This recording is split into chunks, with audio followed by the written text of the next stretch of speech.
자, 안녕하십니까, 여러분. 동영상 좀 찍어보도록 하겠습니다. 자, 일단, 매일 해야 되는 것들 중에 이제 걷기 테스트 있죠, 그죠? 걷기 테스트 하루에 한 번 내지 두 번 정도 이렇게 꼭 해보세요. 꼭 해보시고, 이래, 운동하는데, 예를 들어서, 최근에는 컨디션이 좀 좋았는데, 오늘따라 이상하게 몸이 좀 안 좋고, 이럴 때 걷기 테스트를 이렇게 한번 해보시고, 어, 이제 원래 저 같은 경우는 오른발이 뒤쪽으로 나가지 않습니까? 근데 오늘 어제는 컨디션이 좋았는데 오늘 이상하게 컨디션이 좀 안 좋아. 그러니까 아침에 걷기 테스트를 해보니까 오른발이 좀 앞으로 나가는 것 같아요. 자꾸. 그러니까 잠깐이 아니고 이게 확실히 오른발이 앞으로 나간다. 이러면 이제 왼발과 왼손의 중량을 5g이나 10g 정도 이렇게 내려주시면 됩니다. 그러니까 이거 여러분들이 테스트를 안 해보면 오른발이 앞으로 나가는지 왼발이 앞으로 나가는지 알 수가 없거든요. 그러니까 일단은 여러분들이 이 방법을 사용하고 계시다면 최소한 하루에 한 번, 좀 낫다라면 하루에 두 번 정도는 아침, 저녁으로 테스트를 한 번씩 진행해 보셔야 되지 않을까, 이런 생각이 있습니다. 그리고 우리가 또 기본적으로 해야 될 세트 운동 있지 않습니까? 그죠? 세트 운동은 몸이 좀 많이 불편하신 분들은 오히려 또 운동을 더 자주 해야 되는 게 있습니다.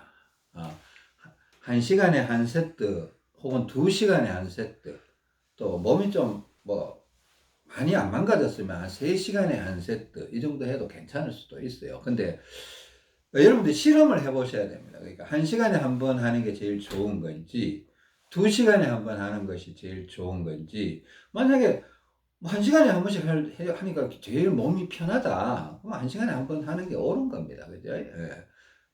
아니면 난 2시간에 한 번 해도 별 차이 없어, 그러면 2시간에 한 번씩 하셔도 되고요. 그리고 지팡이 같은 걸 이렇게 걸어 다니실 때는 지팡이 같은 걸 이렇게 좀 짚고 걸어 다니시는 게 확실히 좋습니다. 지팡이를 짚을 때도요, 요거는 잠깐만 보여드릴게요. 지팡이를 짚을 때 이렇게 옆에 딱 몸에서 이렇게 짚는 것보다는 있잖아요, 이게 팔을 좀 뻗어서 몸통하고 좀 이렇게 멀리 두고 이렇게 상체를 이렇게 이쪽에 체중을 지팡이에 좀 실어주는, 이렇게 해주는 게 조금 도움이 됩니다. 네. 그렇게 하시고, 그냥 이렇게 하는 게 아니고 이렇게 하시는 게 도움이 된다는 겁니다. 그죠? 걸어 다닐 때. 네. 요것도 주의사항, 단순하지만은 중요해요. 조금이라도 더 효과가 있으려면, 이렇게 하면 요 겨드랑이 쪽, 갈비뼈 쪽으로 힘이 제대로 전달이 되기 때문에 팔을 이렇게 좀 뻗어서 우산을 해도 좋다고 했습니다. 우산. 너무 긴 우산은 아니고 자기한테 맞는 우산이 있어요. 길이가. 딱 약간 골반쯤 높이 되는 거. 네. 그 정도. 그래, 하여튼, 요 정도로 좀 생각을 해주시고. 그래서 하여튼 지금까지 배운 것들은 이제 대략적인 부분들인데, 이제 큰 부분들, 우리가 몸을 망쳐버린 주된 요인들 있지 않습니까? 그죠? 그 주된 요인들을 한번 전체적으로 다뤄봤고요. 물론 아직 세부적으로 들어가야 될 부분들은 되게 많습니다. 되게 많고.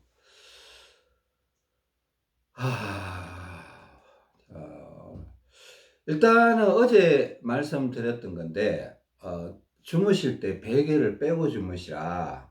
혹은 베개를 꼭 굳이 베시겠다면 목베개는 베셔도 된다. 목베개도 두께가 조금 요 정도 되는 거예요. 좀 두께가 아주 지름이 두껍지 않은 거죠. 그 정도 되고요. 그렇습니다. 그 운동들을 조금 충실하게 한번 해주시고, 여러분들이 모르겠습니다. 지금 이 동영상을 보고 있으신 분들이 어떤 효과를 떠나서 변화는 일어나는 걸 경험해 보셨을 거라고 생각합니다. 변화가 있다라는 거. 제가 예전에 그냥 사람들한테 이렇게 말씀드리기를 이런 말 했습니다. 제 우리가 병을 다루는 데 있어서 제일 나쁜 게 뭔가 하면 뭘 해도 변화가 없는 거예요. 예를 들어서 산삼을 먹었는데 변화가 없어. 산삼을 왜 먹었냐는 거죠. 어? 무슨 약을 먹었는데 아무런 변화가 없어요. 그러니까 변화가 없다는 게 참, 변화가 없으면 희망이 없다라는 거예요. 가능성이 없다라는 거예요. 근데 내가 뭐 틀린 방법이든 옳은 방법이든 뭔가를 적용을 했는데 뭐 좋은 것 같아. 혹은 아니면 더 나빠지는 것 같아. 막 이런 변화라도 있으면 이게 잘못된 방향으로 가고 있는지 혹은 좋은 방향으로 가고 있는지 그 어떤 변화의 조짐이 있다라면 뭔가 희망이 있을 것 같아요. 저라면. 만약에 어떤 걸 했는데 이게 나쁜 쪽으로 가고 있어. 그러면 그 반대쪽으로 어떤 방법을 찾아내면 좋은 쪽으로 가게 될 거 아니냐는 거죠. 근데 내가 어떤 방법을 썼는데 좋은 쪽으로 가고 있어. 그러면 이걸 어떻게 하면 이 좋아진 이유가 뭐지? 왜 이렇게 하는데 좋지? 왜 이렇게 하는데 몸이 편안하다고 느끼지? 그럼 그동안에 내가 가졌던 그동안의 건강적인 상식은 뭐가 잘못된 건가? 이런 생각을 한번 해봐야 된다는 거죠. 여러분들이 대부분의 사람들이 왼다리, 그러니까 오른손잡이 같은 경우는 왼쪽 다리나 이렇게 왼손에 모래주머니를 채워보면 몸이 확 바뀌는 걸 느낄 수 있다고 생각하거든요. 일단은 저는 그렇습니다. 이게 이 동영상을 올리게 된 이유는 제가 확신이 있으니까 올린다고 저는 그렇게 믿고 있습니다. 분명히 이거 방법은 맞다. 근데 문제는 내가 방법을 잘 설명도 해줘야 되겠지만은 이걸 유튜브로 들으시면서 듣는 분들이 이걸 어떻게 잘 받아들이고 어떻게 잘 이해하고 어떻게 잘 적용하고 실수를 최소화하고 명현현상적인 부분들이 나타날 때 어떻게 그런 것들을 뭐 2보 전진 1보 후퇴 해가면서 어떻게 잘 대처를 하면서 넘어갈 수 있고 또 몸이 뭐 심하게 망가져 버리신 분들이나 이런 분들도 희망을 잃지 않고 자꾸 연구하는 자세로 어떻게 보면요 이게 생명 삶은요 희망을 버리는 순간 저는 끝이 난다고 봐요. 희망이 없는 사람한테 무슨 뭐 만병통치 약이 있다라면 그걸 먹고 나으면 되겠죠. 그죠? 근데 예를 들어서 이제 그런 약이 존재하지 않는다 이러면 그냥 끝난 거예요. 시간만 기다리고 있을 뿐인 거죠. 근데 저는 마지막 순간까지라도 뭔가를 해봐야 되지 않나. 그런 생각이 있습니다. 그러니까 여러분들이 이 방법이 옳고 그런 걸 떠나서 방법에 대한 제가 신뢰는 있습니다. 제가 개인적으로는. 근데 여러분들한테는 몸은 사람들마다 몸이 다 다른 형태의 문제점들을 갖고 있기 때문에 연구하는 자세로 자꾸 접근하셔야 되고 제가 동영상을 자꾸 반복해서 들으라고 하는데 듣고 안 듣고는 사실 여러분 자유예요. 뭐 제가 뭐 들으라고 한다고 여러분들이 듣겠습니까? 뭐 듣지 말라고 한다고 또 안 듣겠습니까? 듣고 싶은 사람은 계속 반복해서 들을 거고 연구하는 사람은 연구하지 말라고 해도 계속 연구하고 있을 거고 또 한 번만 듣고 뭐 욕하는 사람도 욕도 하겠죠. 뭐 이상한 얘기도 하시는 분들 있을 거라고 저는 생각됩니다. 근데 뭐 그런 분들이 중요한 게 아니고 저는 모든 분들이 건강해졌으면 좋겠다라는 생각으로 일단 올리고 있으니까 자, 이거 하다 보면요, 사람들이 실수를 많이 하더라고요. 저도 이렇게 지인들 이렇게 좀 도와보면, 제가 하지 말라고 했던 행동은 희한하게 잘 해요. 여러분들 이거 말 많이 하면요, 컨디션 떨어져요. 그거 아세요? 내가 재밌는 얘기 해줄게요. 말 많이 하면요, 이게 폐가 한쪽은, 오른쪽 폐는 쳐져 있고 왼쪽 폐는 올라와 있잖아요. 그러면요, 말을 많이 하면 올라와 있는 폐가 더 빨리 수축이 돼버려요. 그러면요, 폐 비대칭이 더 심해져 버려요. 그러니까 말을 많이 하고 나면 사람 이상하게 힘도 없어지고, 건강한 사람은 그런 게 별로 없어요. 왜? 폐 높이가 비슷하니까.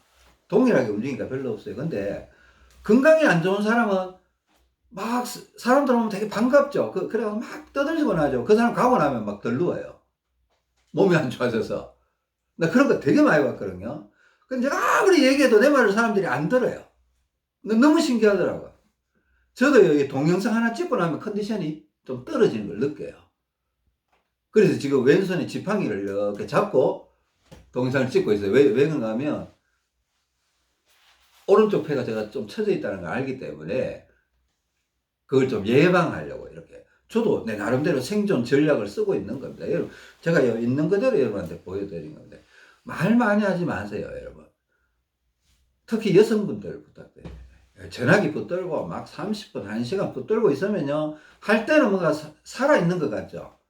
막 위로가 되고 기쁨이 되고 막 이러는데, 끝나고 나면 뭐 밥 못 차리죠.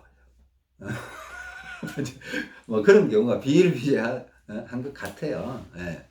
말 많이 하면 컨디션 떨어진다는 것 같습니다. 옛날에 학교 선생님들 건강이 안 좋다 이런 얘기 많이 들어봤는데, 하여튼 그런 것도 있고요. 또 방바닥에 앞바다리하고 이렇게 엉덩이 깔고 앉는 거, 그거 안 하시는 게 좋습니다. 그거 하면요, 방바닥에 퍼질러 앉아버리잖아요.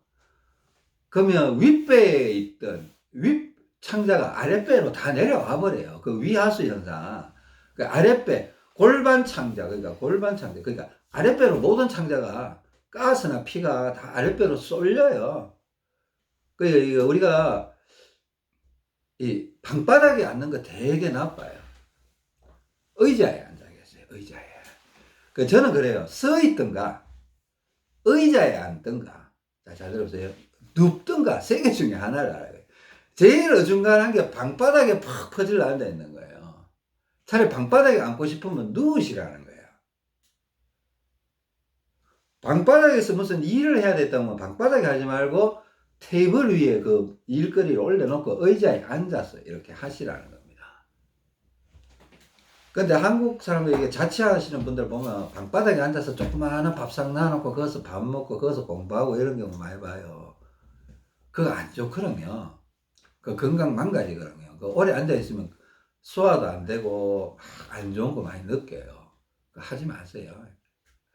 제가 이제 해야 될 말들은 참 많습니다. 그러니까 하여튼 주의하시고 종종 명현현상들, 제가 어제도 뭐 명현현상 그 왼손에 많이 차면 오른쪽 폐가 들리면서 요 콕콕 쑤시는 거, 또 가끔씩 머리가 콕콕 쑤시기도 하고 막 이런 게 있을 수가 있다. 어? 근데 여러분들이 그게 뭐 명현현상인지 아닌지 어떻게 아시겠냐고요. 근데 이제 나중에 이제 제가 이렇게 뭐 넋두리도 아니고 이렇게 사실은 이런 얘기를 하면 이걸 동영상으로 찍어야 될 가치가 있을까 싶을 정도의 내용일 수도 있어요. 근데 이게 중요할 수가 있어요. 이런 내용들이. 어? 다리에 여러분들 머리주머니를 차고 있잖아요. 뭐 왼발은 앞으로 차고 오른발은 뒤로 차고 뭐 예를 들어서 이렇게 차고 있잖아요. 그러면 다리의 혈액순환이 바뀌어요. 그러면서 막 발등이 따끔거리기도 하고 발바닥이 따끔거리기도 하고 무릎이 살짝 아프기도 하고 시큰거리기도 하고 오금이 땡기기도 하고 허벅지가 갑자기 아프기도 하고 종아리가 막 쥐가 내리려고 하기도 하고 이게 명현현상이에요. 명현현상. 보통 명현현상은 한 30분쯤 지나면 거의 다 사라져요. 근데 이 통증이 하루가 가고 이틀이 간다 이러면 조금 생각을 해봐야 돼요. 한 이틀 정도 계속 진행이 된다. 그럼 뭐가 방향이 잘못됐나 이렇게 의심을 해봐야 돼요. 이틀이 넘어간다. 아니면 근데 꼭 그런 것도 아니에요. 또 후퇴하면 괜찮은데 또 막 미친 듯이 막 전진만 계속 했다 막. 난 빨리 나을 거야 이러면서 막 운동만 열심히 했다. 그러니까 지금 내 몸이 받아들여주지 못하고 있는 혈관인데 운동을 과도하게 해버리면 이 혈관 몸살이 와버리거든요. 그러면서 그게 명현현상인데 더 심하게 아플 수도 있다는 겁니다. 그때는 약간 후퇴했다가 전진하기도 해야 되고 이런 부분들이 있습니다. 이런 부분들 아무튼 제가 오늘 요 동영상은 뭐 하여튼 이렇게 마치겠습니다. 그냥 하여튼 가끔가다 이런 동영상을 올려드려야 돼요. 여러분들. 예. 잘 생각해 보시고 자 매일 테스트 한 번씩 하세요. 예. 다음 동영상에서 뵙겠습니다. 네.